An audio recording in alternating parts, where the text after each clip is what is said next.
भगवान जगन्नाथ जी को खिचड़ी का भोग, इसके ऊपर मैं आप सबको कहानी बता रही हूँ। भगवान श्री कृष्ण की परम उपासक ठाकुर जी के बाल रूप से वह रोज ऐसे बातें करती थी जैसे ठाकुर जी उनके पुत्र हों और उनके घर में ही वास करते हों। एक दिन कर्माबाई की इच्छा हुई कि ठाकुर जी को फल मेवे की जगह अपने हाथ से कुछ बनाकर खिलाऊं।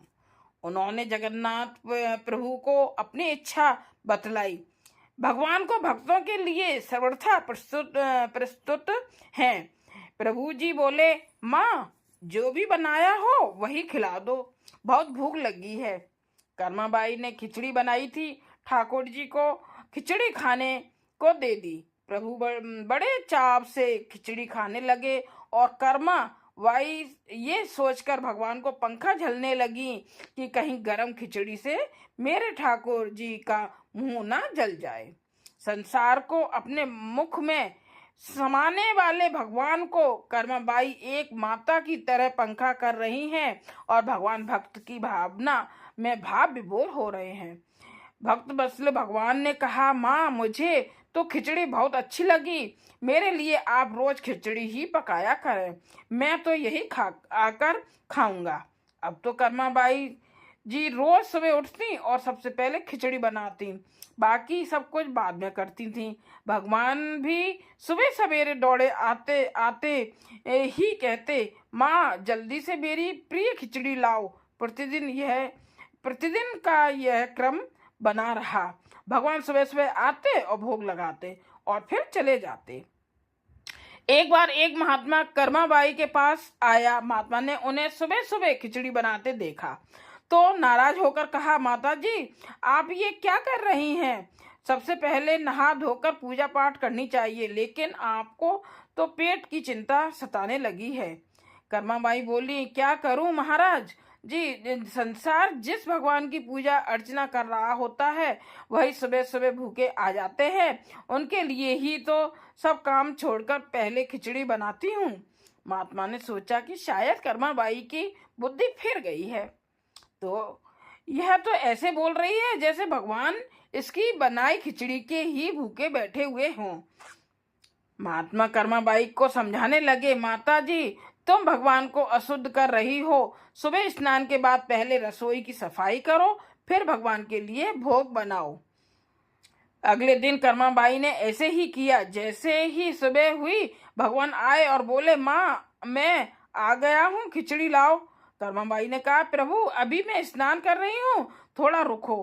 थोड़ी देर बाद भगवान ने फिर आवाज लगाई, जल्दी करो माँ, मेरे मंदिर के पट खुल जाएंगे, मुझे जाना है। वह फिर बोली, अभी मैं रसोई की सफाई कर रही हूँ।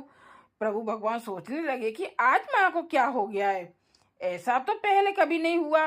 फिर जब कर्माबाई ने खिचड़ी परोसी तब भगवान ने झटपट करके जल्दी जल्दी खिचड़ी खाई, परंतु आज खिचड़ी में भी रोज वाले भाव का स्वाद भगवान को नहीं लगा था। फिर जल्दी जल्दी में भगवान बिना पानी पिए ही मंदिर में भागे। भगवान ने बाहर महात्मा को देखा तो समझ गए, अच्छा तो यह बात है, मेरी माँ को यह पट्टी इसी ने पढ़ाई है। अब यहाँ ठाकुर जी के मंदिर के पुजारी ने जैसे ही मंदिर के पट खोले तो देखा भगवान के मुख पर खिचड़ी लगी हुई है। पुजारी बोले, प्रभु जी ये खिचड़ी आपके मुख पर कैसे लग गई है? भगवान ने कहा, पुजारी जी मैं रोज मेरी कर्माबाई के घर पर खिचड़ी खाकर आता हूँ। आप माँ कर्माबाई जी के घर जाओ और जो महात्मा उनके यहाँ ठहरे हुए हैं उनको समझाओ, उसने मेरी माँ को गलत कैसी पट्टी पढ़ाई है। पुजारी ने महात्मा जी से जाकर कहा, जाकर सारी बात कही कि भगवान भाव के भूखे हैं। यह सुनकर महात्मा जी घबराए और तुरंत कर्माबाई के पास जाकर कहा, माता जी माफ करो, ये नियम धर्म तो हम संतों के लिए है, आप तो जैसे पहले खिचड़ी बनाती हो वैसे ही बनाएं, आपके भाव से ही ठाकुर जी खिचड़ी खाते रहेंगे। फिर एक दिन आया जब कर्माबाई के प्राण छूट गए। उस दिन पुजारी ने मंदिर के पट खोले तो देखा भगवान की आंखों में आंसू हैं और प्रभु रो रहे हैं। पुजारी ने रोने का कारण पूछा तो भगवान बोले, पुजारी जी आज मेरी माँ कर्माबाई इस लोक को छोड़कर मेरे निज लोक को विदा हो गई है। अब मुझे कौन खिचड़ी बनाकर खिलाएगा? पुजारी ने कहा, प्रभु जी, आपको माँ की कमी महसूस नहीं होने देंगे। आज के बाद आपको सबसे पहले खिचड़ी का भोग ही लगेगा। इस तरह आज भी जगन्नाथ भगवान को खिचड़ी का भोग लगाया जाता है। जय जय जगन्नाथ भगवान जी की जय।